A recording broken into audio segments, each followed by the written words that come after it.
Are you looking for freedom? Freedom from the daily grind and hustle? Or just finding a way to live the life you always wanted? Then join us on the Investing for Freedom podcast. Our host, Mike Ayala, will help you discover new ways to find freedom with tips, insights, and interviews. You'll learn the exact systems he's used to travel the world and live his best life. True success and happiness are all about freedom. And here's your roadmap on how to find freedom on your own terms. Welcome to the Investing for Freedom podcast. Here's your host, Mike Ayala. Thank you for joining the Investing for Freedom podcast. Today is a very special day. I am sitting in the presence of, and he's going to be so mad at me when I say this. I'm sitting in the presence of one of my favorite people in the entire world. And, we're going to get into some of this today, but I don't even think that Mr. Barry Lipparelli begins to understand the impact that he's had on me and my life and so many other people. So one of the main reasons why I started the Investing for Freedom podcast was I found myself just surrounded by amazing people. And I thought to myself, man, I want to share this with the world. And we're going to get into this a little bit later in the interview too, but I had somebody ask me the other day if Barry was a paid mentor of mine. And I'm like, no, I mean, Barry's never asked for anything from me. We've done a lot of different types of business together, but he's definitely not a paid mentor. And there's a lot of that out there. There's a lot of paid coaches. There's a lot of paid mentoring, but I've found that some of the most amazing people that I've had on this podcast and that I get to get in front of are not paid mentors. They do it because they love it. They do it because it's a give back thing. There's that concept about to whom much is given, much is required. And I think Barry kind of falls into that. So without further ado, we're just going to get into this. So Mr. Barry, I appreciate you joining me today. Thanks. Yeah, glad to have you here. So there's 4 questions that we always start out with. So who's had the greatest impact on your life? Boy, I've had several people that have impacted me most. My father was a businessman, and he sold life insurance for quite a few years, and then decided to go into the real estate business. And I was a young kid, but I used to hang around the office all the time, and I like listening to the deals, and found it very interesting. But he was conservative, had gone through the Depression, and so he was money-wise. And I've found in the past that there's different facets of life. One of them's physical, like if you get hit by a semi-truck, you're going to die. And then there's biological, so that if you get cancer or coronavirus, you're up a creek usually. And then there's also economic law. And he had gleaned that most of his life, and I didn't appreciate it as much as I did until I went to school.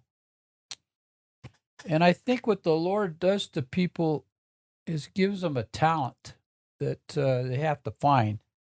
I went into the real estate I hung my license with my dad, and people would come in and they'd say to me, I want to talk to a salesman. And I said, well, I am a salesman. I said, well, we want to talk to a broker. And I said, well, I am a broker. In those days, you could just, if you got a high enough score, you could get the broker.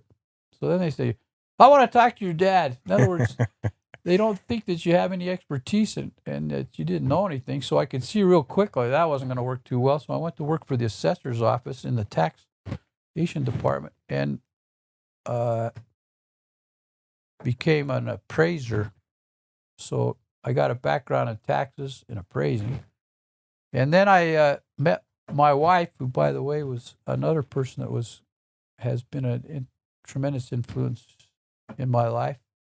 The bearing that she has on the real estate is she has a real low risk tolerance of about 1, and I have a risk tolerance of about 10.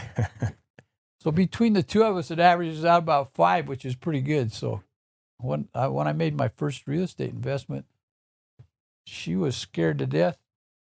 And then dawned on her that I wasn't the enemy, so that I was trying to do it for the benefit of the family. And I want to go back to my dad a little bit. One time I had before he passed away, I had some equity positions, and I used to tell him, I said, hell, all I got is equity position. I don't have any cash. And I said, I won't have any cash till that damn thing gets paid for. And he says, well, I'll be 65. He said, well, you're going to be 65 someday anyway. You might as well have something paid for. I thought, gee, that's kind of smart. Yeah. And also, one of the problems real estate people are called brokers is because they're always broke. And what that means is they got all these real good real estate deals they're going to buy into, so they end up buying a lot of property.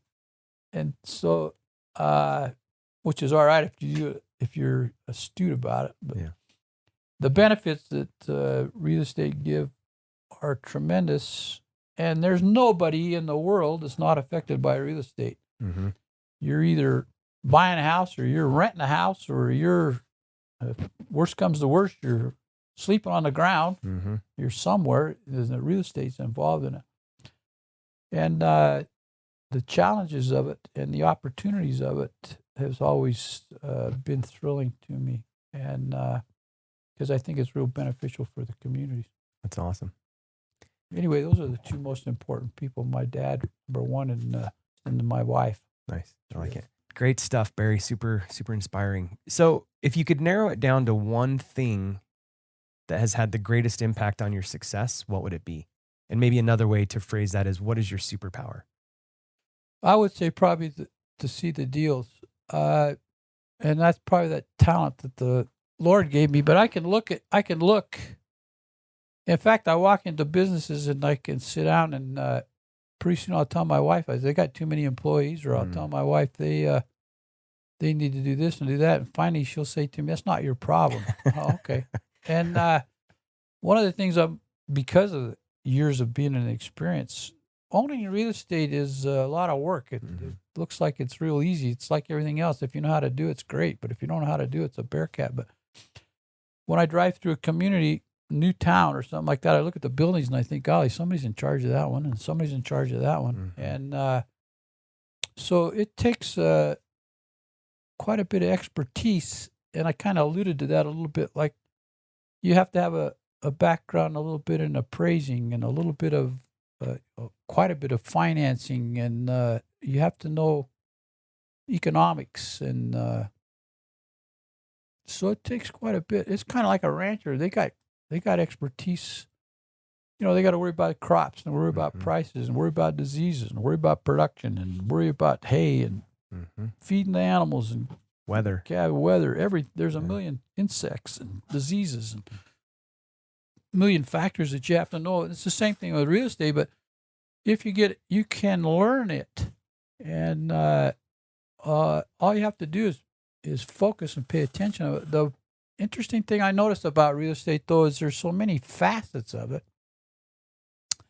that you pretty much have to zero in on one particular facet, meaning you can get into multiple family housing, or you can get into commercial property, or you can get into sales, just residential, or you can get into construction and residential, and you can go to work in title companies, or you can, of course, attorneys they usually specialize in real estate because it has its own set of problems, and on and on and on. So there's lots of opportunities, but you have to pretty much focus. And I think a real key that we've had was our flexibility, because at one time we were building houses, and then the interest rates went insane. So then we would switch to a different product or different. I'll give you an example. One time we had a development in Elko where they developed a whole bunch of mobile home lots in the Spring Creek area. So I went and bought as many as they let me buy, which was about 10 at the time. And in those days, in that case, you put 10% down and 10% interest. They finance you for 10 years. So then I thought, well, I tell you, one of the things my dad taught me was real important is the impeccability of your credit. Pay your bills. So, and it'll come out why. So then I went to Idaho, Boise, and I was looking for people that wanted to sell their mobile homes, used mobile homes. And then I would find out who was financing it and find out if it was an assumable contract. Okay, some financial institutions, yes, and some no. So if I called you up on the phone and you told me such and such financial institution, which I knew was assumable, then all I had to do is go dicker with you to determine how much it was going to put a down payment and buy your property from you. Oh, I'll also look at the condition and make sure it was something we could utilize. And once that was done and you negotiated to buy it, I hired an outfit to haul the mobile homes to Nevada. And I went out and developed the mobile home lots and put the mobile homes on there. And the financing with FHA in those days was also 10 years on mobiles. So you might have an 8-year, 9-year, 10-year contract. And then I sold them, and I carried the paper for 20 years. Wow. Wrap around. Yeah. And I thought, gee, I wonder why everybody else isn't doing that. But I found out in a hurry, it's called intense management. And we had, you don't know, experiences. I'll tell you one real quick. We had a guy come from Alaska. He paid us the down payment, bought the property, and moved in. And so, fine. So pretty soon the first of the month come around and, hell, no payment. So I thought, what the heck? We'll have to check this out. So my brother and I, we drove out there, and it was abandoned. And the guy had put an addition on it, and it was all done except the roof, and the roofing material was sitting there. So we just put the roofing material on top of that thing and finished it off and turned around and resold it again. Wow. If you can imagine. And then I had people call me up and say, I'm done. So, well, let's list it. We'll try to get you some money. Nope. Give it back to you. I don't want it. I'm gone. Okay. So we got them back that way. So that was one of the problems that we were having. And then the utility company got bought out by another utility company, and they raised the rates. And these were all electric, so the heat bills got exorbitant, and they started abandoning the properties. So problem. So you go think. I came up with an idea. So we went to Salt Lake City and bought wood stoves, brought them out and put all wood stoves in them, resold them. Yeah, everybody was happy. Yeah. Oh, that was the solution. But boy, it's scary when you're going through that. And we found out because of that intense management. We also had one that the guy vacated it and took off, and he got up and went and got in his car and went to Timbuktu, we don't know where, but left everything. It's just like he was eating lunch or breakfast at the table and got up and walked out the door and left. Clothes, food, everything. Wow. But the power got cut off because he wasn't paying the power company, which we eventually got that fixed up so it would switch back to us. And my brother and I went to look at it. It was so bad that we were embarrassed to ask cleaning people to come out there. So we got sacks and opened up the refrigerator. There was fish and potatoes, rotted. We'd stick it into this is the downside of real estate. Totally. So we'd stick it in bags and go outside and then dry retch for about 15 minutes and laugh like hell, go back in and get the stuff out. Finally got in a condition where we could bring a cleaning people to go out there and do it.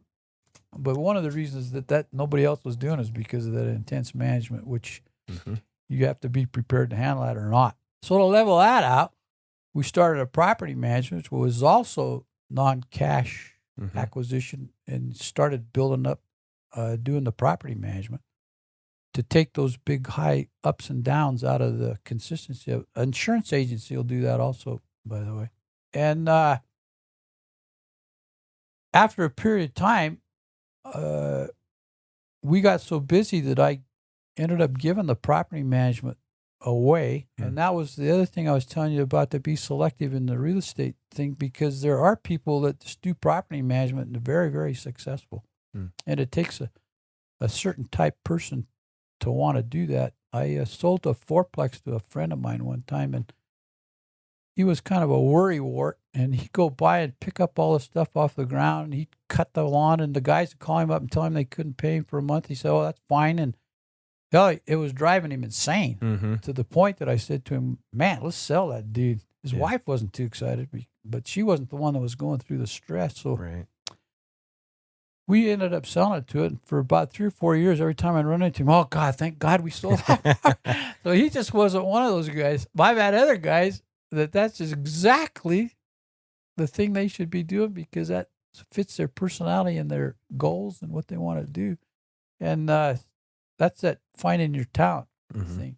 So when you get into the real estate, you can look and see which one you want to pursue and pursue that one mainly because being a jack of all trades, you're not as successful as if you were paying attention to one goal that you're taking. Now you can have a goal and get to the end of that and then switch to another facet to go further if you want. And that's what we ended up doing. That's why I mentioned flexibility is real important.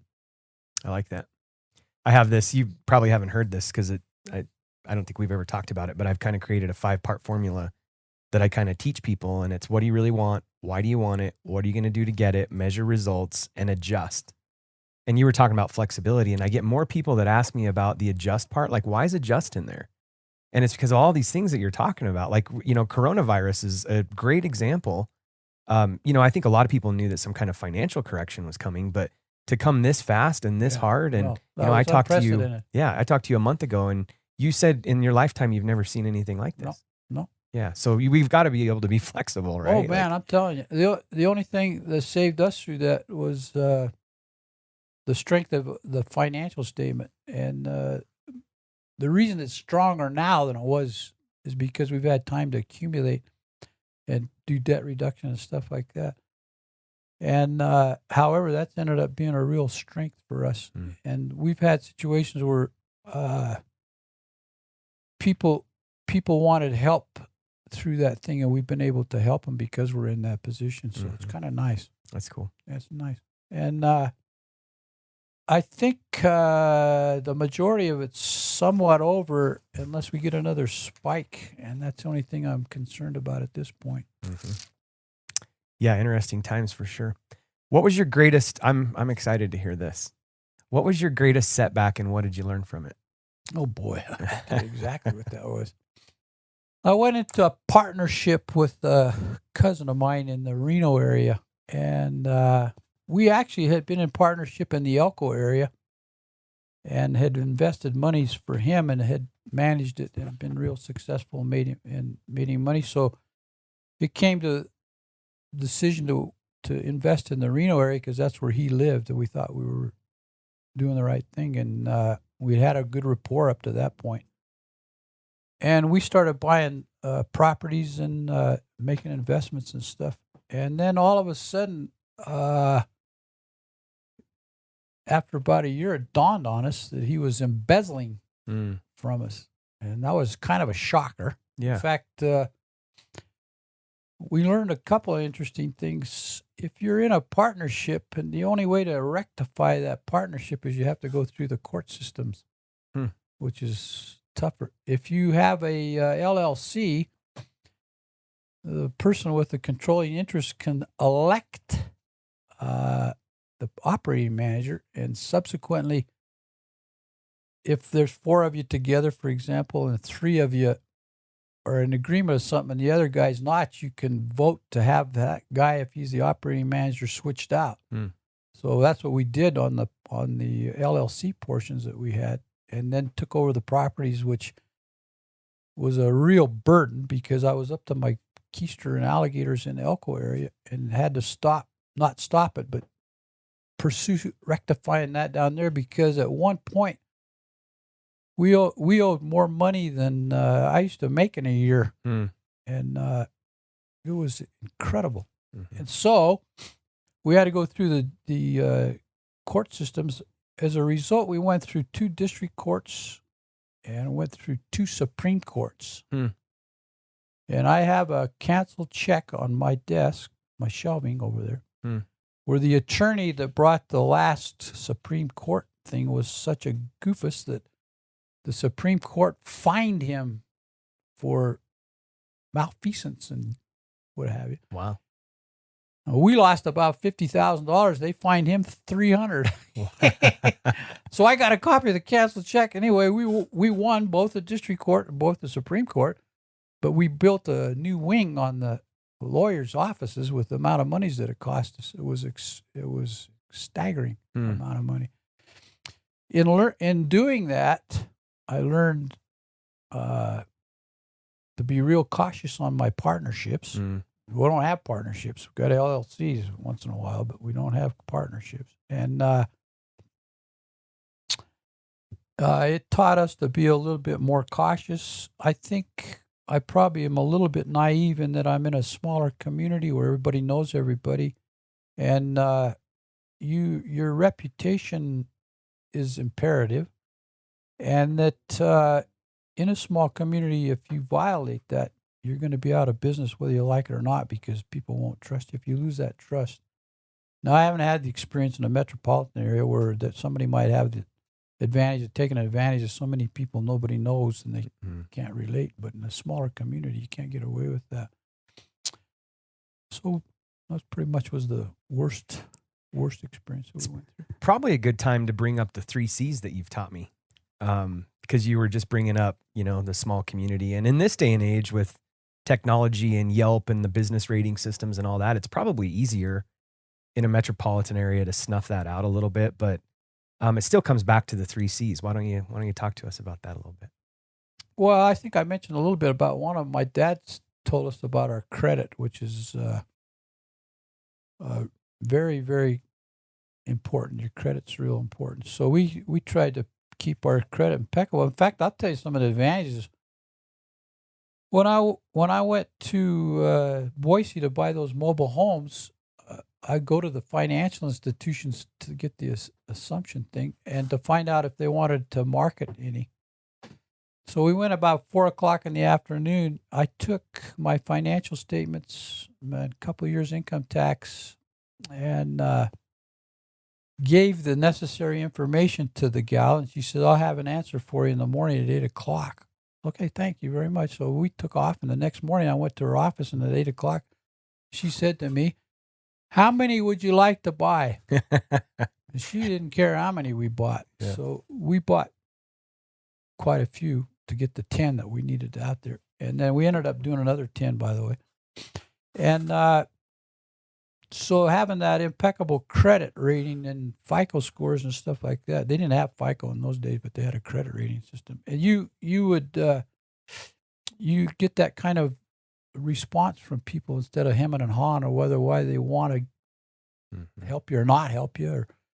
And then the other thing that was real important is your character. We have the philosophy that if you tell somebody you're going to do something, do it. And we think part of our success was, and I say success in that from our perspective of success. Now, we don't have $100 million or anything like that, but a lot of times you get that success because you happen to be at the right place at the right time. But these 3 C's play a real important part in that thing. And then your capabilities. What can you do and what can't you do? So you don't want to tell somebody you're going to do something, then don't do it.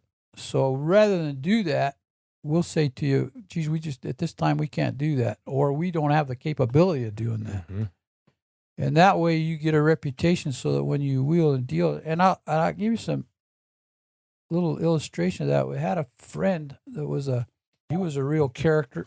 He had to be coyote on his deals for some reason. I don't know if it was psychological or if this is the way he was raised or if that's what he thought was good business. But I remember taking offers on a piece of property from him, and I would go to the seller, and they would say to me, "Who is this buyer?"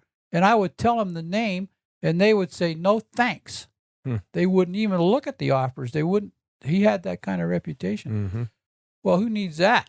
You're not going to be very successful if you haven't got a confidence. And then on the credit thing, one time I bought a fourplex from a fellow, and he carried the paper for me. And then I bought another piece of property. It was a commercial property, and the guy carried the paper for me.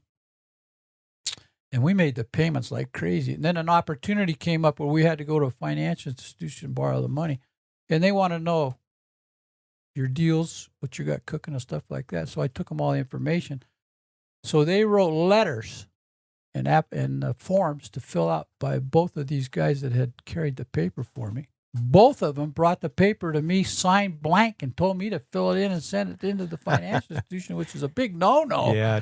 And financial institutions don't like that. So I sat with them to fill a thing out to make sure that they knew what the heck was cooking what was on there. And we told it exactly like it was. And as a result, we got the financing. Yeah.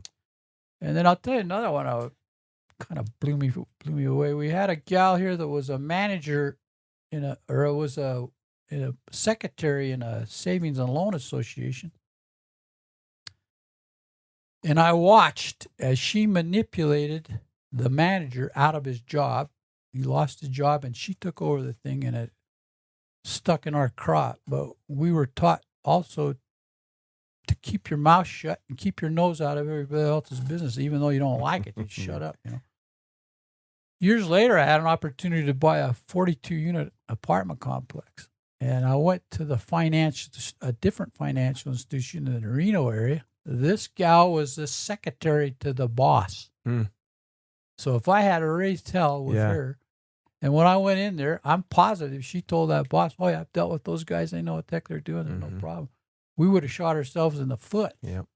So Character. that's character. And boy, sometimes it's hard to suck it up, but you just have to. That's gold. Why not? But boy, I'll tell you, a lot of times I've seen that where, in fact, I had a good friend of mine, a real nice guy, but for some reason they were excavating earth behind his property quite a ways, about a block away, and he didn't like it. So he raised all kinds of Cain with him. And later on, he came back to ask them to bring him some dirt over to his house. And they say, "Aren't you the guy that complained about that?" Not only no, but hell no, we're not bringing you any dirt. So sometimes you're better off keeping your mouth shut, what it boils down to. But you have to be astute enough to know when to speak up and when to be quiet. That's good. What is the piece of advice you find yourself sharing the most? That's a good question.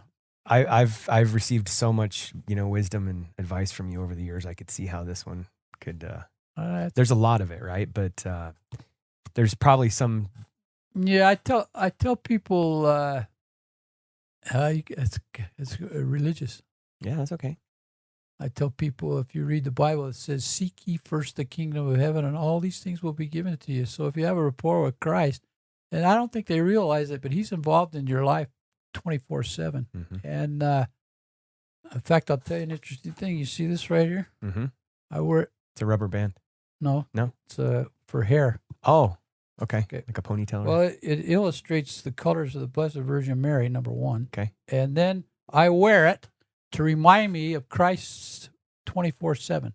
Okay. Okay, so if you just leave it on one finger, it doesn't work. So every day I switch fingers. So it irritates me a little bit, so I'm cognizant of that. And then when you're talking to people, you're cognizant of that. You're real cognizant of what you're talking. And in the mornings when I do my morning prayers, among other things, I pray for the good Lord to protect me from myself, number one. And number two, to fill my cup with love so that I can distribute it through the day to the people that I come in contact with, because I think it's important to love thy neighbor. Occasionally, my cup runs out about 3 o'clock in the afternoon, in which case I get up and go home. And the reason I do is because I'm probably going to do something not too smart. So then you go to bed, and then in the morning you wake up, your cup's full again. So then you can go out and distribute it to the people. So, and a lot of times, especially when they're in stress, people, if they are confrontational to you, if you react with confrontation, you're going to have a war. So if you can just keep in mind that how you react is your decision, no one else's, then you can be calm and let them get off their chest whatever might be burdening them. But the reason my desk is so wide is because when I help people, they want to crawl over that desk and give me a hug, and I'm not a hugger. And I've had grown men that come with a financial distress and can see how to get in there and straighten it out. And they cry. Crazy. Yeah. And this is a no tear zone. So I try to comfort them, not to cry, but sometimes they can't help it. I'll give you an illustration. A fellow had a loan on a piece of commercial property, and he had paid on it for 5 years, and the understanding with the financial institution that they would do a 5-year renewal.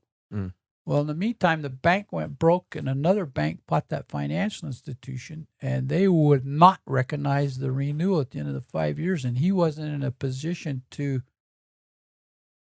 get anything taken care of. So to make a long story short, we made arrangements for him to get financing to pay off that financial institution and give him enough time breather so that he could refinance on a longer-term basis to get his thing. And he literally cried. He was so damn relieved because of the stress. So financial problems can cause a tremendous amount of stress. And usually when her and her husband got divorced several years ago, and she needed the home, but he needed to have his name off of the property because he had found a significant other and had another child with her. So I racked my brain, and make a long story short, I financed the home so that she could stay in the home, and he got released from the liability so he could go on about his business. But which reminds me, she happens to be Spanish speaking, and I have secretaries that can interpret for me. And I like helping them, especially because when my grandparents came from Italy, interesting enough, to Elko, my grandfather came, and then my grandmother came later. They were corresponding. And as immigrants, they ran into a substantial amount of prejudice and couldn't speak the language. In fact, my grandmother tried to learn English, and somebody teased her about it because she refused to learn English as a result of that. So, which was too bad because I didn't get to communicate with her very much because I didn't speak Italian. But my dad spoke fluent Italian. And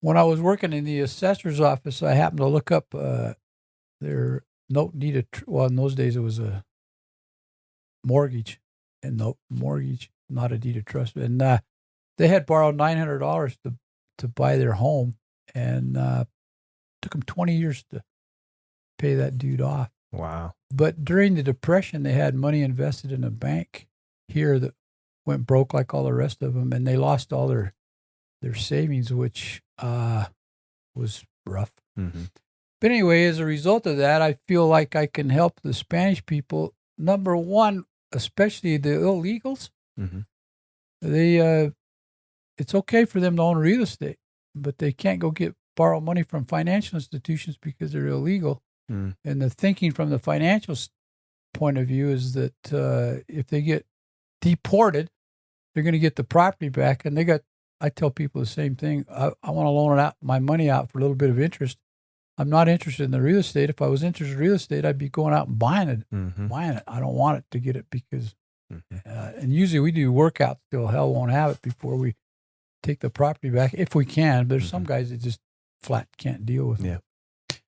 Anyway, the Spanish-speaking peoples, they go over to a financial institution, and the first thing they do is slam down a bunch of papers that thick that they can't even read it, let alone fill the dumb thing out if they could get the money.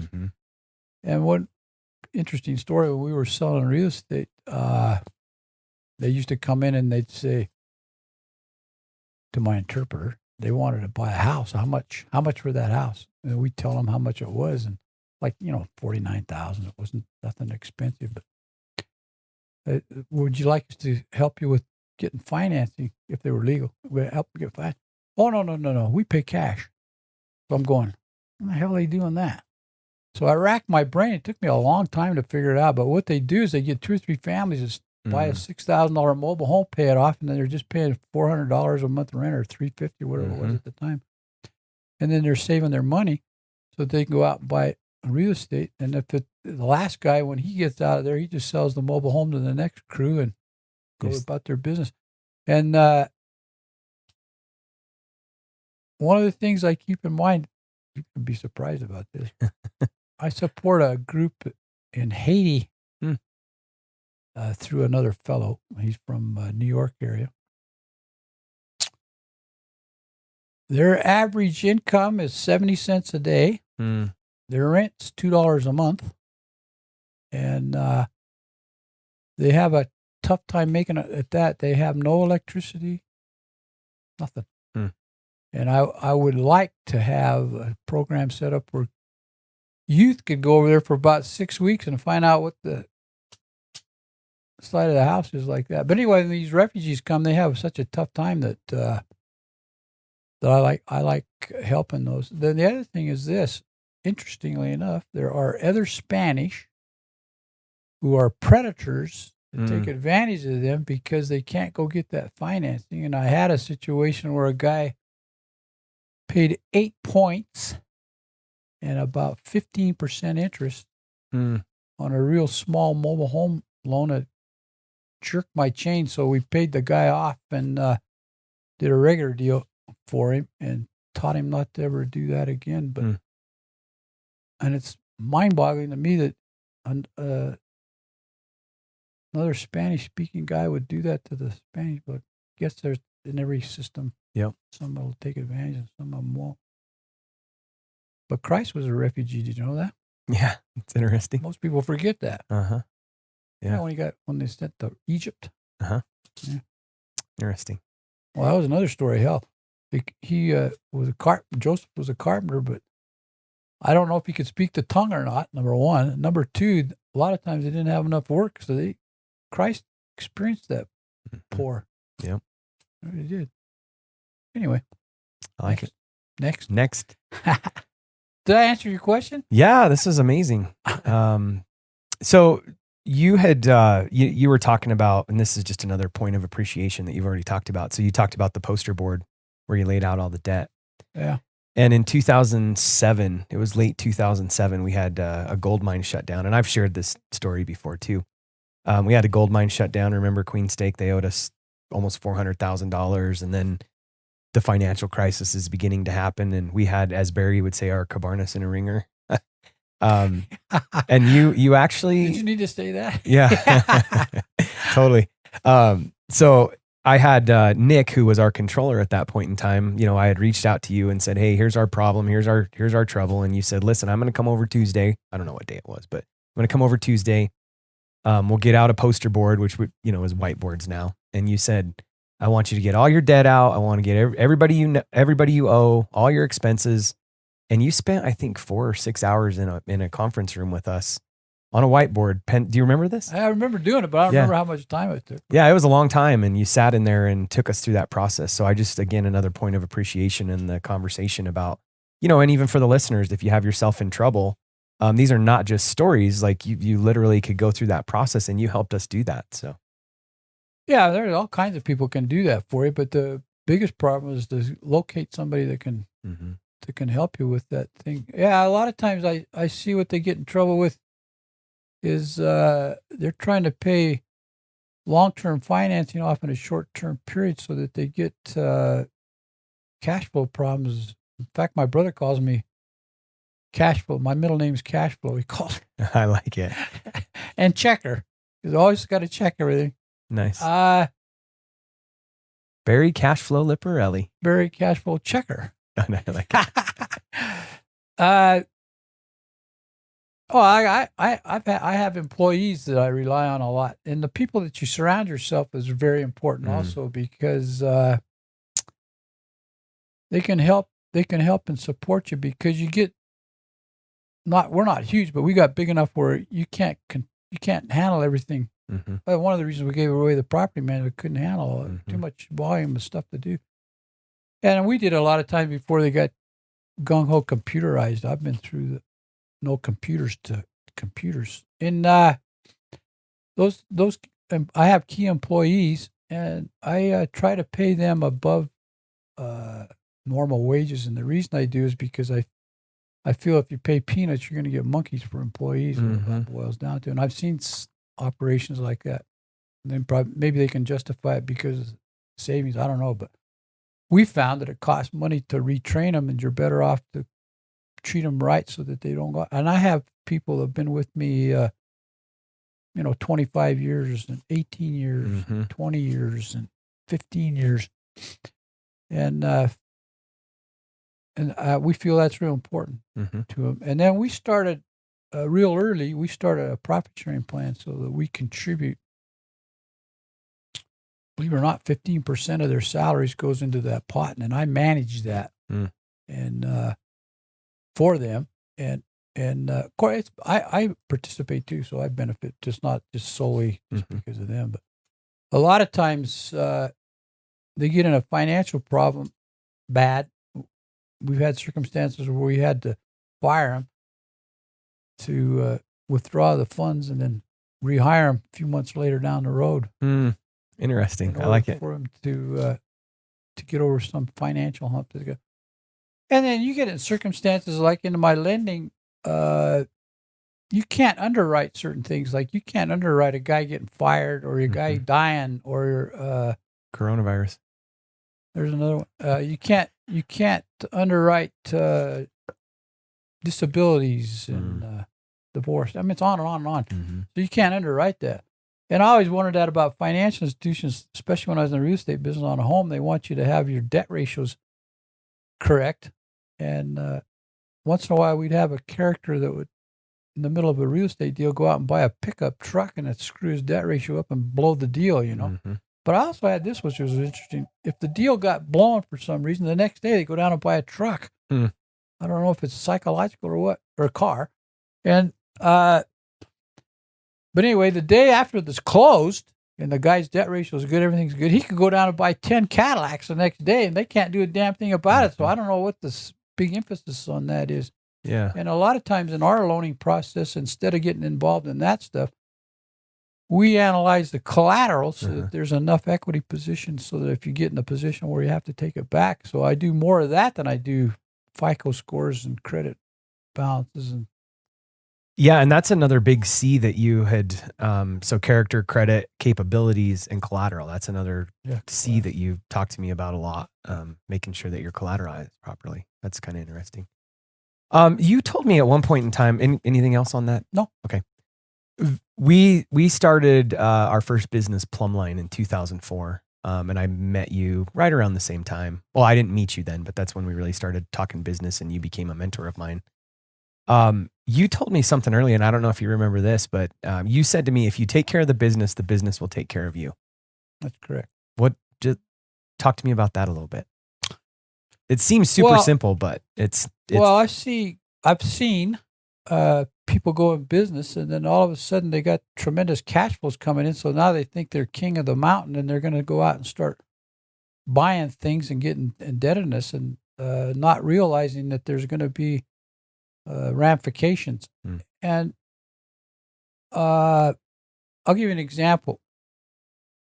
A friend of mine was an electrician, and he bought the electrical business.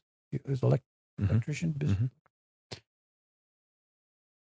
And he was real experienced and knowledgeable. And I tell people you got to have two things if you're going to be in business. You got to have some product knowledge, extremely important, and you got to have some business knowledge. Now, I could go run an electrical outfit in 2 seconds flat, but I can't wire a house. So I'm kaput. And where I see a lot of guys make a mistake is they're working as a cabinet maker or electrician or plumber, and they decide that they're going to go out and start their own business, even though they have the expertise of the product. They don't have the business expertise. This fellow was an example of that. He had a tremendous knowledge. He's successful now. But he came to me shortly after he bought the business, and he had an opportunity to get a $500,000 contract. And I said to him, "You're going to be surprised at my reaction." He says, "What?" I said, "Don't take that contract." And he goes, "Why?" And I said, "Well, here's why." And so I showed him that you have to pay your electricians. You have to buy all the supplies and everything like that. And that outfit that he had to probable contract with was a mining operation, and sometimes they take as long as 90 days to pay off their indebtedness. They're good for it, and they're no problem. Yep. But you got to have the cash flow in order to pay all those guys, run your business, and still have the billing out as an accounts receivable. And that accounts receivable will eat you up so damn fast and make your head swim. And people don't realize that's the same as cash. Yep. You have to convert cash into that accounts receivable to carry it. So if you're carrying the product, you still got bills to pay over here. If without that cash, you can't pay it. So he ended up not taking that contract, and he has subsequently come and thanked me a million times for that. He's in a position now. So if they brought in a $500,000 contract, he can do it. But you have to do the crawl, the walk, the baby steps. And then I think I told you one time before, but I call it the tube. Yeah. You got to stuff into the tube before something comes out here. And it might be a 3 or 4 month span. So when you're starting a new business, you have to survive that period of time. And most operations are not profitable the first year. And most people don't realize that. They just think, hey, I'm going to throw my sign out here and sell hamburgers, and everybody and their dog going to be coming in. But that's not the way it works. Yeah. And so that's that business expertise that you got to have. And then there's quite a bit of knowledge involved. Like when you have a business, you got to be a jack of all trades and a master of none, you know? Yeah. Like you got to know accounts receivable, accounts payable, taxes, all kinds of tax ramifications. Yeah. You got filings up the kazoo, and you got to do them on a timely basis. And they educate you on those by penalizing 18 years of growth out of you when you can't afford it. Yeah. Right when you can't afford it. Yeah. In fact, back to that laundromat, when I bought that laundromat, we used everything we had to get the money for the down payment to get it organized and get going. And right out of the chute, I got a call from the Southwest Gas Company. They wanted a $4,000 deposit. Well, hell, we never dreamt you had that. Why would you have to have a deposit? We pay our bills, you know. They wanted a deposit, but we didn't have $4,000. Yeah, scared us. But anyway, we ended up getting a bond. It's like borrowing somebody else's financial statement in order to get the bond on it. And then we started doing corrections. It's off the subject a little bit, but we started cutting down on the gas usage by, for example, dryers have an igniter. It used to be run 24/7, and it sounds like nothing, but remember that quarter deal I was telling you about? It was costing us 30 cents a day per machine because they were running perpetual. And I found out you could get an attachment to that thing so that the flame didn't go on until you put your quarter in. Wow.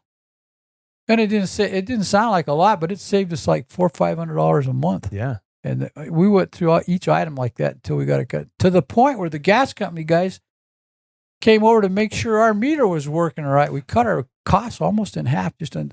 Wow. Well, they had a furnace that was on top of the roof, so it was pulling in 10 below zero weather during the wintertime and heating it to 70 degrees to get it down there. We thought, hell, that's nuts. So we got rid of that. Put a couple of resinors. What do you call it? Yeah, resonors. Resinor. Yeah.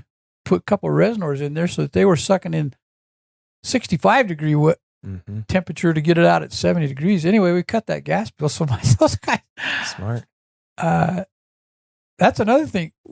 Sometimes when you're in the middle of the forest, you can't see the trees. Like on financial statements, I've had guys bring them over, and you can look, and since you're not involved in it, you can spot stuff that they could take advantage of to decrease those costs. And a lot of times when guys are doing acquisitions, they get the financial statement. They look and see if there's something that if they bought it, they can cut that out so that they can increase that net. Remember, I taught you you have income. The only two things you can do, one of two things or both, is to raise your income or decrease your expense factor to increase that net, which is that thing that converts into value. So that's what we were trying to apply over that thing. It took me a year, but I got it turned around. It ended up being. I like it. That's why it's so valuable.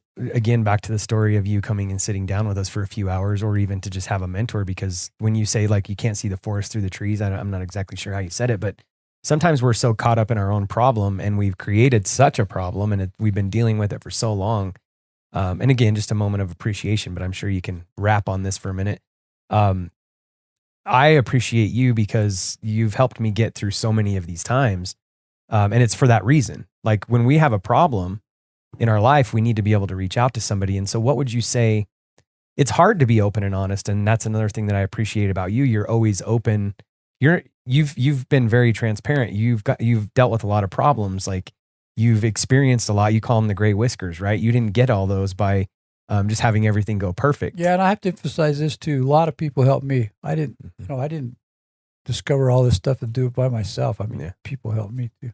Yeah. So it's that mentoring thing. And I would just encourage any of the listeners to, the more challenging times are, the more you need to find a Barry Lipparelli in your life. And they're everywhere, right? Oh, yeah. There's a lot of people who they've aged and they've been through experiences and knowledgeable. But if you're not completely honest and transparent, I think as a society, and you could correct me on this because you've seen a lot more generations than I have. Ooh, was that no. That's all right. That's true. You've seen a lot more than I have. So I have more yesterdays than I have tomorrows.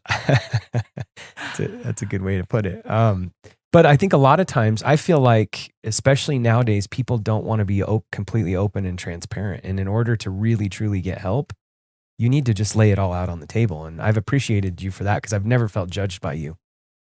No, I don't like to judge because I don't want to get judged either. In fact, a friend of mine was talking to me one day. He says, I can't wait till those people get their justice and Christ is going to raise hell with them because they're doing something wrong, And I said, man, I'm not that way. What do you mean? I don't want justice. I want mercy. I mean it too. Yeah. In fact, I've taught a lot of guys on their deathbeds. Yeah. If you have anything to say to Christ, you say mercy. That's all you got to say. That's good. Yeah, but so many of they are. Back to your question, they are, and I don't know what the cause of that is. If it's a self-protection thing or if it's a cultural learned situation or what. But I tell them the truth. Of course, any information that they give me is confidential when they come in here, and they know that, so they're more susceptible to give you the information. I noticed, like on trips, though, I was off of a sideline a little bit. People will tell you stuff they wouldn't even tell their priest because they don't think they're going to ever see you again, I guess. And my daughter ended up becoming medical, which I don't know where she got that, but she specializes in women's health, and she says that they tell their medical people stuff that they wouldn't even tell a priest or a preacher because I don't know why if they know that's that confidentiality or what the heck it is. But I go to a big city and I tell people good morning. They look at me like I'm going to pull out a 45 and rob them or something, Yeah. Which reminds me, I graduated from high school on this day. Wow. Today. Like 10 years ago? Yeah, last week. As fast as time goes, was last week. Anyway, the reason I reminded me of something was I was making an application for a loan on an 8-plex. It was 2 4-plexes, and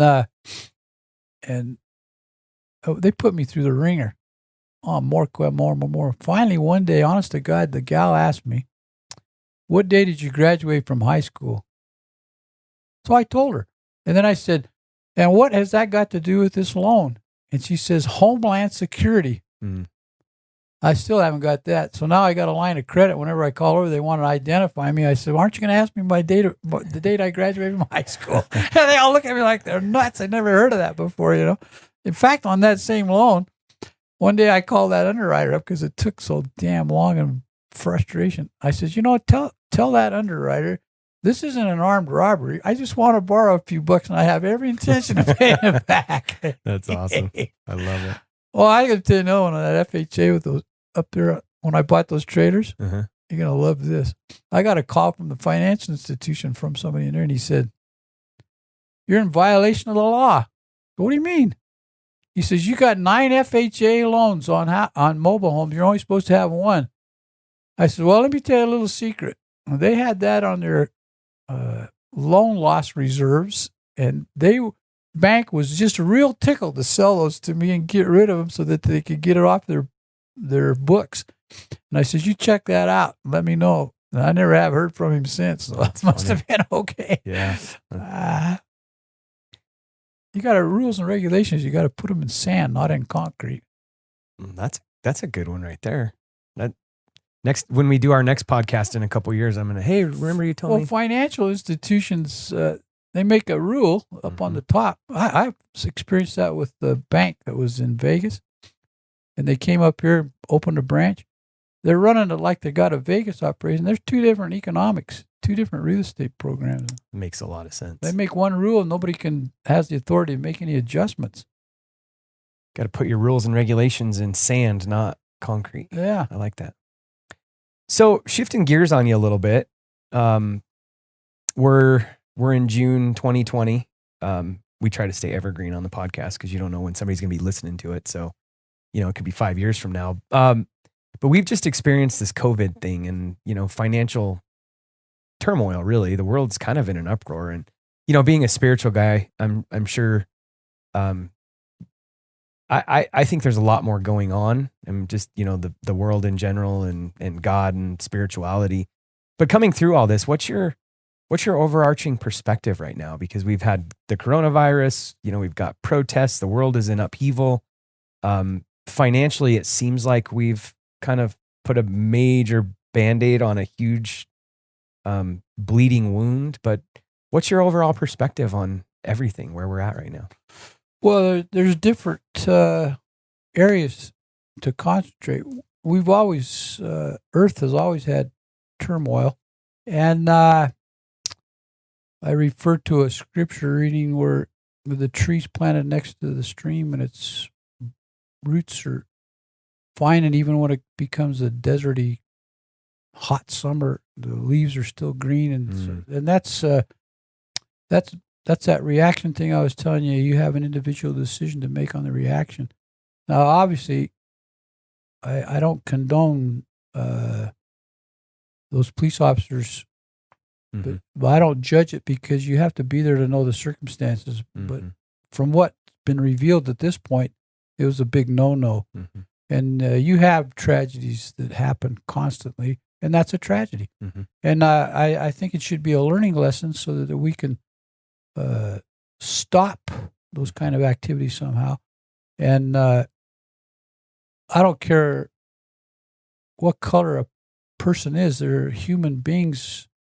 Some of those guys that are so prejudiced, they're liable to get to heaven and find out God's black. That'll make them quiver a little bit. Totally. Yeah. But I never could see prejudice. I for some reason, when I was a young boy here in school, in Elko, we didn't have prejudice.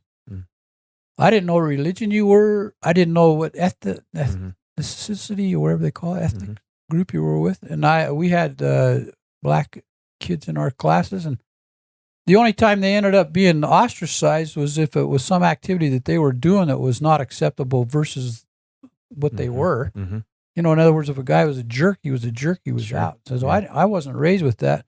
And that new show that came out, The Green Book, I don't know if you've had an opportunity to see that, but it's a story about a black pianist, real talented. He decides to take a trip in the South. When you don't know prejudice, I mean, it was before the 60s, before they got civil rights. And they had this book, it was called The Green Book. And you'd open it up, and if you went to Elko, Nevada, it would tell you where you could eat as a black person and where you could sleep and stuff like that. I wasn't aware of that when I was a kid, except I worked in a service station, and a black family came in, and I took care of, gassed him up and talked about it. And he says, could you tell me where I can eat and where I can sleep? And that kind of astounded me. And for some reason, I said, just a second, I'm going to go ask my boss. I could sense something was cooking. I didn't know quite what it was. So I went in there. Lo and behold, in Elko, Nevada, there was a couple places they could eat and a couple places they could sleep. And my boss told me what the names were. And so I referred him to that. But I was flabbergasted that was even a question. Yeah. I just didn't enter my mind.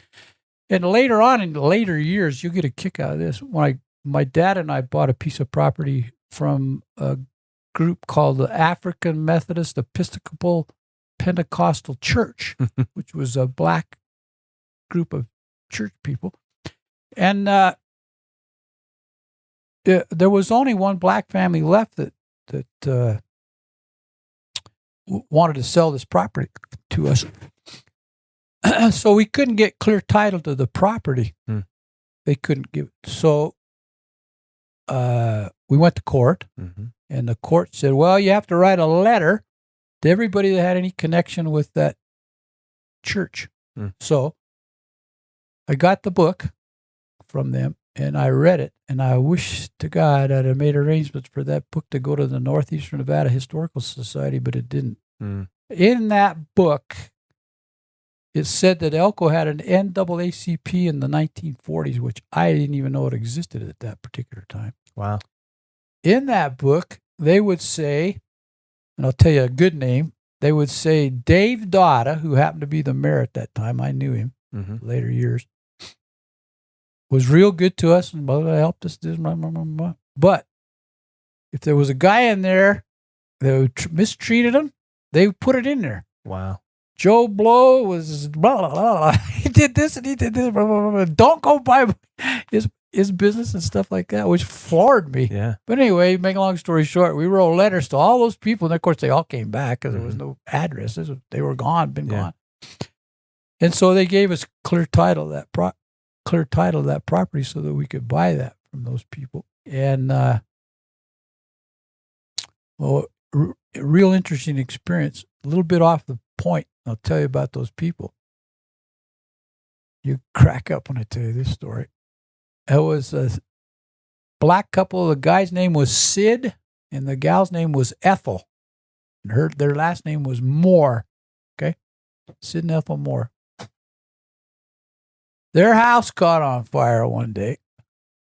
And so they got the insurance money and had it rebuilt. And it cost more to rebuild it than the insurance company had paid them. So they came to my father, and they said, told him the story.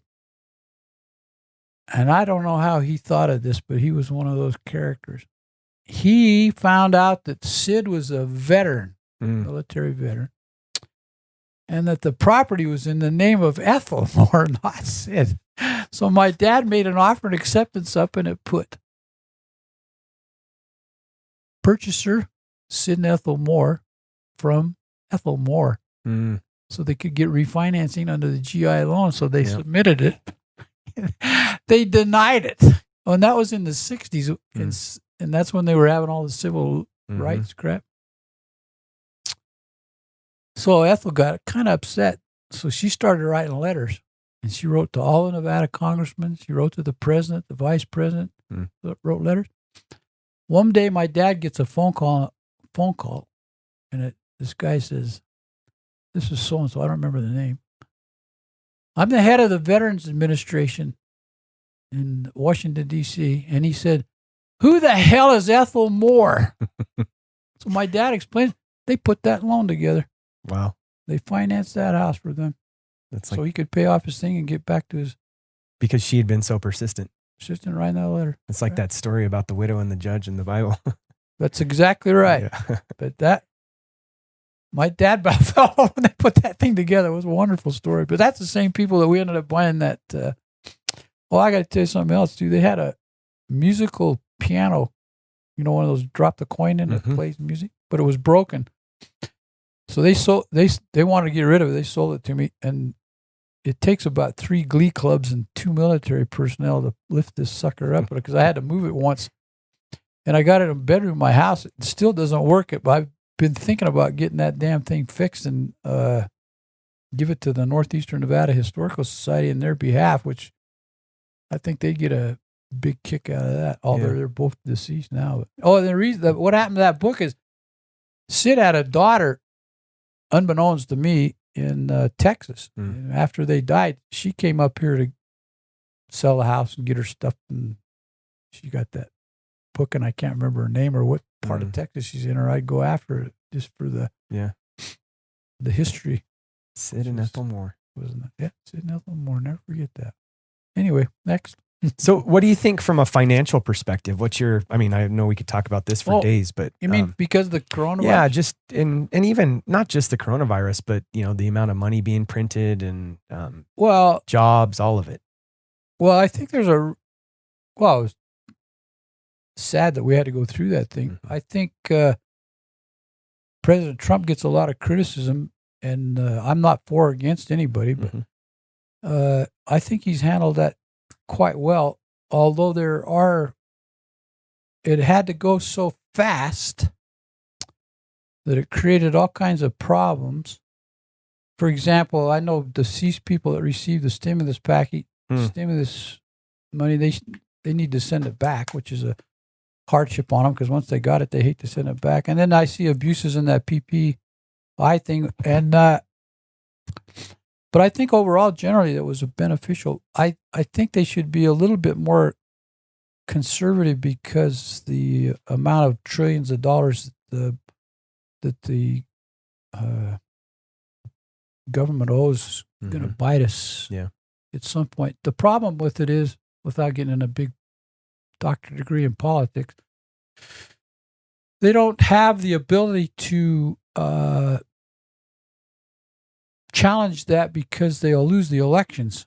So one of the things I don't like about the Congress is that a guy, the day after he's elected, he's got to still run because he's got to be elected again in 2 years.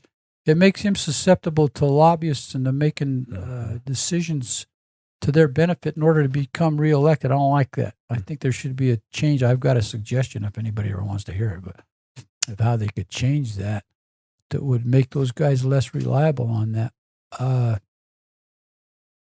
Anyway, that's another story.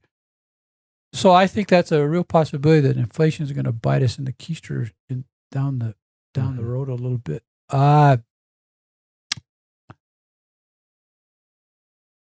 hardships that the coronavirus is real, and I don't think they had much choice to stop that. What I'm concerned about now is the possibility of it spiking before they can get a vaccine. And then I'm nervous about, in the event that they do get a vaccine, it has to be tested enough to make sure that it's not going to cause more problems than it's solving. And it caused a pent-up of people in shelters, and older people was no big deal. They were sheltering just because they're older. And the problem is that pent-up energy, I think, was looking for an excuse in order to do the rioting. I disagree with the rioting. I think you can assemble and protest legitimately, but going in and robbing people, in fact, a lot of times I can't figure it out because they'll go into their ethnicity group and rob their own people. And then all of a sudden they set it on fire and burns down. Now they can't buy their groceries locally. They got to go 17 blocks down the road to get to some other grocery store. It doesn't make sense to me why they would do that. And why punish the people? Why punish anybody else that has nothing to do with the problem? And so it's created some. By the same token, it's created some opportunities. I watched that. I'm not into the stock market, but I watched that market take a nosedive. Hell, if a guy would have bought stock at that time, if that's your expertise, it wasn't mine. Otherwise, you could make a fortune in that thing. And people have knee-jerk reactions, and it reverts back to what I was telling you before. If you're retired and that is your whole talk on, and it's jeopardized, you're scared, so you sell out to wait until the damn thing comes back and buy back in. But in the meantime, you might lose a tremendous amount of money. Even those guys that they held their money during the Depression, after the Depression, although good luck, how could you hang on to it if you were starving? The unemployment rates that they're experiencing that they had during the Depression, but during the Depression, they didn't have Social Security, and they didn't have unemployment checks, and they didn't have stimulus checks and that stuff. And one of the reasons FDR created a lot of those, like that WPA and the CCCs and that kind of stuff, was to get the people reemployed. And instead of doing that, they did it by stimulus, which was good. Do you think, you had told me early on, and you've kind of alluded to this through the interview, but you had shared certain types of businesses that I don't know if you remember telling me this, but insurance, real estate, low overhead type businesses. So I guess a twofold question. Do you think it's a good time to start a business or to get into real estate? And if so, what types? Well, I like real estate. I still think there's opportunities. Mm-hmm. In fact, I help guys that are doing flippers, and they lose a deal, and they look like they lost their dog. I mean, just relax, keep looking. There's always some opportunities, because there's a certain character of people that they won't take care of their property. In fact, I can tell you an illustration of that. They sold the property to him, but they were so used to being in apartments. Something went wrong. They wanted the guy to come back and fix it. Finally, he got tired of it and told him, no, you bought this. This is your property. They lived in the house until it got unbearable, and then they gave it back to him and left. So you got those opportunities. There's people that won't take care of their stuff. I don't know if it's the way they live or if they don't have the ability or the knowledge to keep it nice. That you get penalized when you get in those situations. So there's opportunities there. I think because it expanded into the e-commerce, that there's tremendous potential in commercial real estate. And a lot of the little guys that aren't in a position to put those big deals together, they can get invested in real estate investment trusts. And they have every kind of real estate that you can imagine that you can get into that thing. And if you don't know what you're doing, you should get an advisory service of some kind that tells, they research it and do an analysis on it. It costs you a fee, but it's usually pretty nominal so that you're investing in the right ones. But even then, there's no guarantee. Yeah. But there's companies like Realty Income, the O, symbol O.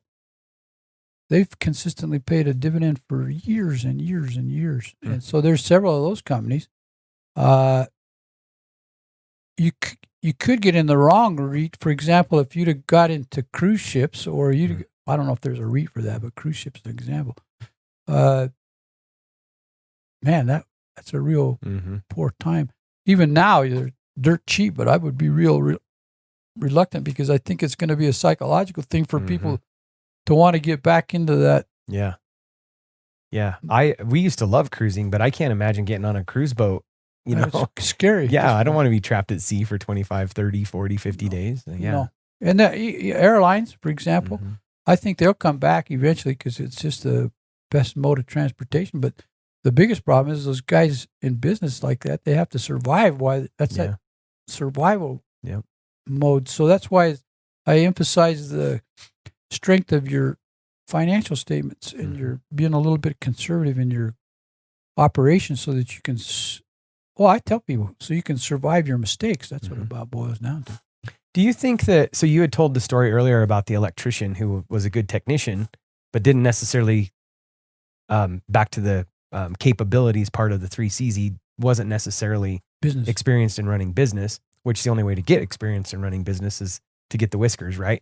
But do you think is it a good time to potentially buy existing businesses? I know we go through cycles where there's a lot of times where I've thought to myself, well, I could start a business faster, cheaper, easier than going and buying an existing client list. But then there's times like this that make me think that potentially there might be tired operators, or they're strapped on cash, or maybe they're just done. Do you think it's a good time to maybe buy businesses? Have you thought about that? Yeah, I have. Actually, it is. Any time's a good time, really, because you could take advantage of some of those opportunities.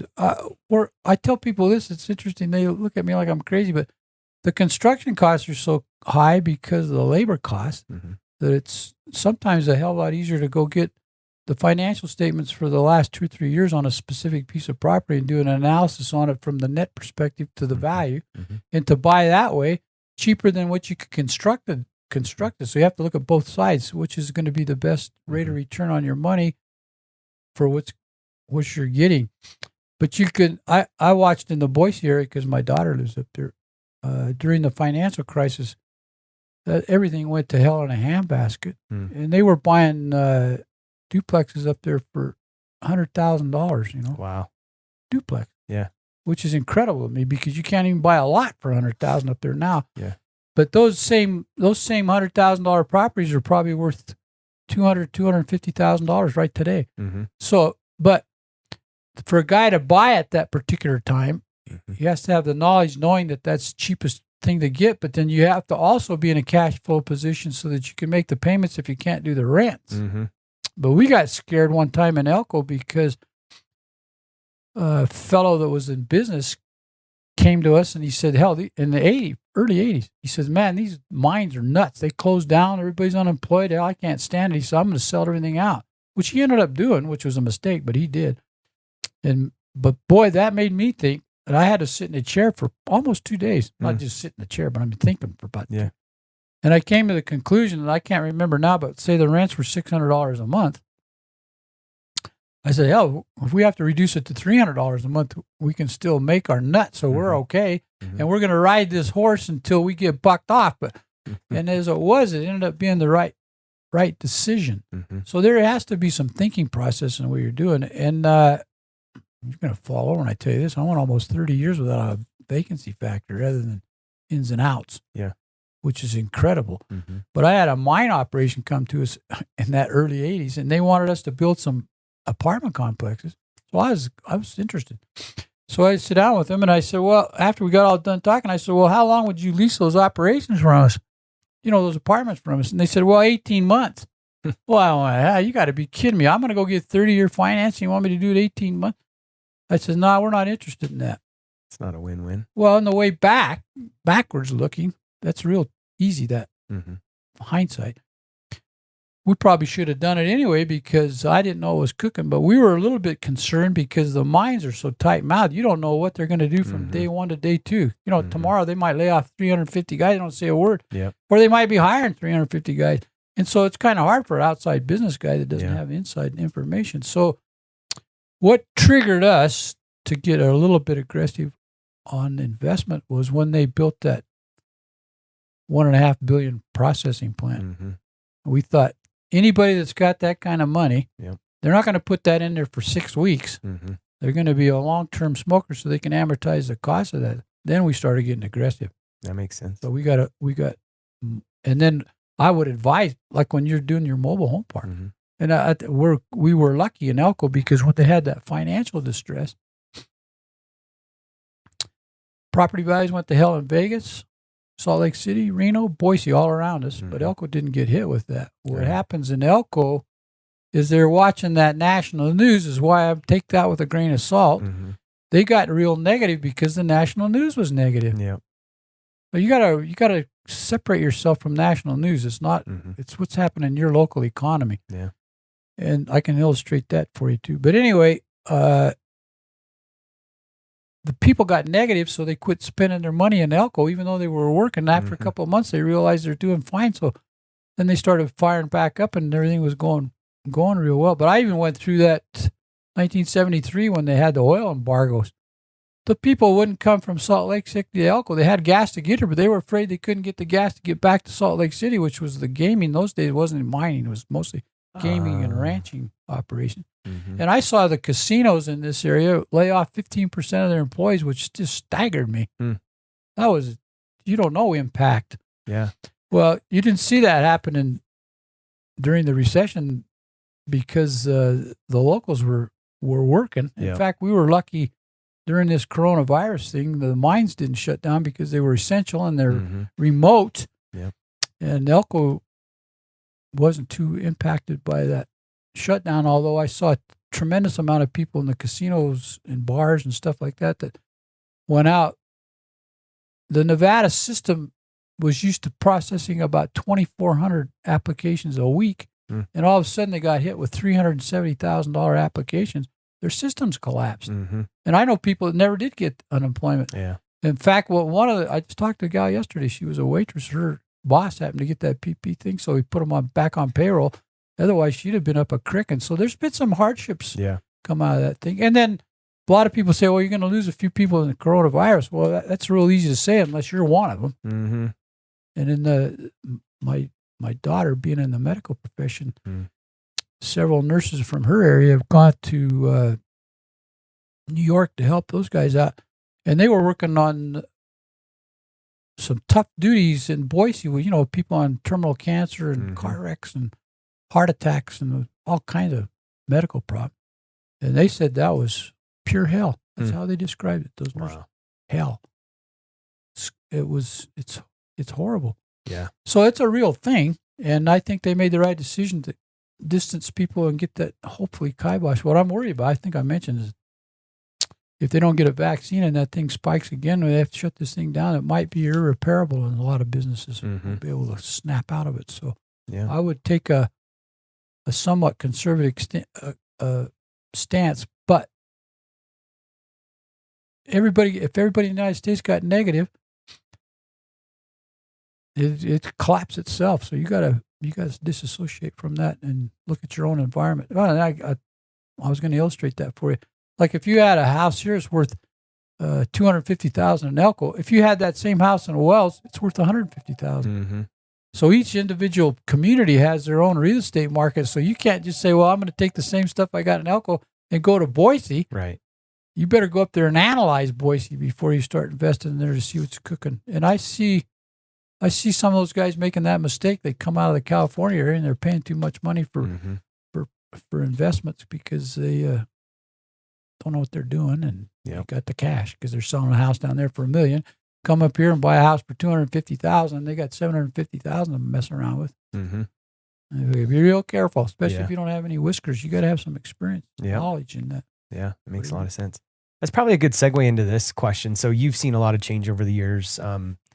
What advice do you have for business owners and real estate investors during, you said this before, these are unprecedented times, right? So you were just talking about being conservative. Maybe that's some of it, but what advice do you have just in general for business owners, real estate investors? Could be high level. Assuming you got your financial situation stabilized, you're in pretty good shape. I see all kinds of opportunity. Oh, absolutely. Cool. Opportunities. What? In fact, I don't take advantage of them because of my age. But I don't mind. I have done this. I'll find a hell of a deal. I'll call somebody. Investors. Look at this. This thing looks like it's pretty good. Could be high level. Assuming you got your financial what haven't we talked about that you want to cover? You're in pretty good shape. I don't know. I see all kinds of kind of wrap this up. So what one or two things are you most proud of? In fact, I don't take advantage of. It's not any possessions. Yeah. It's relationships with other people, friendships. And in fact, I read an article several years ago where the good Lord says, enjoy those people around you because you don't know how long they're going to be with you. And I'm experiencing that because of my age, and that kills you. But I'm glad I had those relationships. I love that, and just want to say that I appreciate you. Well, I appreciate you too. You've made me more than I am. It's awesome. Yeah, it's been good. And again, somebody asked me the other day, because I talk about you a lot. But somebody asked me the other day, this mentor you're always talking about, is he a paid mentor? And I'm like, no, you've never asked me for anything. In fact, you've done nothing but help me.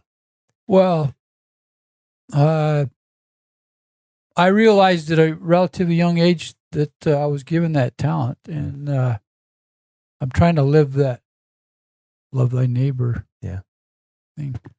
And I'm glad to help people. It helps everybody. When you help somebody else, it helps you actually. And that's like I told you, if you go to a community without any real estate people, they won't thrive. You got to have those people, investors, business people, and stuff like that. In fact, a lot of time I've had a tough time dealing with. I've talked to several priests about it. Being invested in the world where you are serving mankind and the good Lord. But by the same token, I can find you scripture that says, if you don't work, you just shouldn't eat. So You have to work, and he gives you those talents for it. But I think capitalism is a great thing, but it has to be monitored. Mm. And the reason it does is because it can get into greed and selfishness and subsequently abuse of others. And probably why they have so many rules and regulations. But usually 1% of the people are what's creating those problems that creates the law that goes on top of everybody. Mm. And if you're not doing anything wrong, you shouldn't care. For example, one time they decided they wanted to raise the tax on licenses so they could hire more highway patrolmen, and everybody was having a fit. I says, I don't care if they got 50 patrolmen or 10,000 of them. If you're not doing anything wrong, what do you care? Mm-hmm. So I support those police officers, and thank God they're there. Otherwise we'd have anarchy. Mm-hmm. We really would, because there's always the few that will get into the greed mode and abuse and ruin it. Mm-hmm. That's such a great way to end. Right before I share one last thought, you keep talking about, and this is, a scripture, but love the Lord your God and love thy neighbor as yourself. Thank God they're there. Otherwise we'd have anarchy. Mm-hmm. We really would, because there's always the few that will get into the greed mode and abuse and ruin it. Mm-hmm. That's such a great way to end. Right before I share one last thought, you keep talking about, and this is, a scripture, but love the Lord your God and love thy neighbor as yourself. And I've thought about this for years, and you exemplify this. There's one more part of that I think was actually in the New Testament that Jesus talked about. And I think it was in the Old too, but love the Lord your God with all your heart, mind, soul, and strength, and love your neighbor. Most people, I tell them this: gentleness and kindness are esteemed in heaven. Mm. Okay. So it's important that we give that gentleness and the kindness to others, because they have burdens. Mm. I don't care who you're talking to, they got a burden. Now, they might not share it with you, but they got one. Mm-hmm. And I think it's because we go through these different trials and tests to enhance our endurance, which enhances our spirituality. And your goal to reach the level of holiness that Christ calls you to. Okay. Now, that's real easy to say, but pretty tough to live. Yeah. It's very difficult. And most people are looking for peace, but they don't see it in Christ. In fact, they look at you like you're nuts if you tell them that. And so they go trying everything else. Like they'll get into drugs or sex or gambling or alcohol or whatever the hell they're getting. And usually those end up being the bigger problem than the problem that you had before. And you only get a real limited amount of peace out of that thing, which is damn temporary. It's inconsequential. Versus if you rest in Christ and live in Christ, you have that peace. I have a peace that's out of this world. In fact, I have it to the point where people come and talk to me, and I'll walk with them to leave, and they'll go, man, I feel so good coming and talking to you. That's why. Yeah. Not me. That's Christ. So, and then they thank me. And I say, don't thank me. Thank the good Lord. Yeah. Because he's given me that ability and the grace to share it with the other people. It's real important. Real important. And people have done that for me. Don't kid yourself. I didn't get here by my lonesome. Well, I thank the good Lord for you, and I thank you as well. I tell people this sometimes when they're real good at what they do.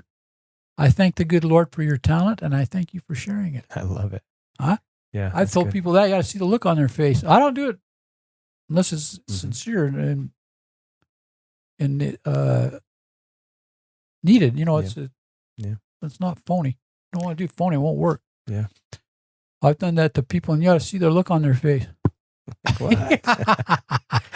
Yeah. Well, I don't know if they think their talent's just all because of themselves or full of prunes. They haven't figured it out yet. Right. Or if they think, golly, that's an interesting concept, or I don't know what they're thinking is. But well, this has been amazing. I appreciate your time as always. And happy to do it. I didn't realize, I didn't anticipate that. This has been on my hit list for a while. Well, I'm glad. Yeah. Bucket list. I'm on the bucket list. I'm in the bucket. Huh? Yeah, totally. Well, I appreciate everything about you. I love and appreciate everything you've done for me. And thanks for taking this time. It's a two-sided street. It's a two-way street. Good. Yeah. Okay. Thanks. Yeah, thank you.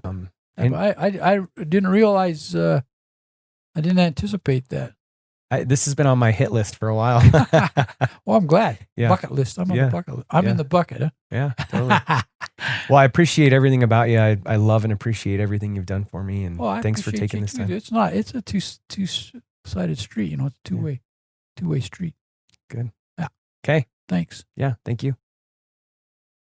If you've found value in this episode and you know someone who's wanting to start or move further along in their journey toward investing for freedom, I would be forever grateful if you would share this show with them and help me get this message out to more listeners. Also, if you enjoy what you've heard, I would appreciate it if you'd take 30 seconds and leave me a 5-star review and share this with your friends. And until the next episode, cheers to moving further along in your journey of investing for freedom.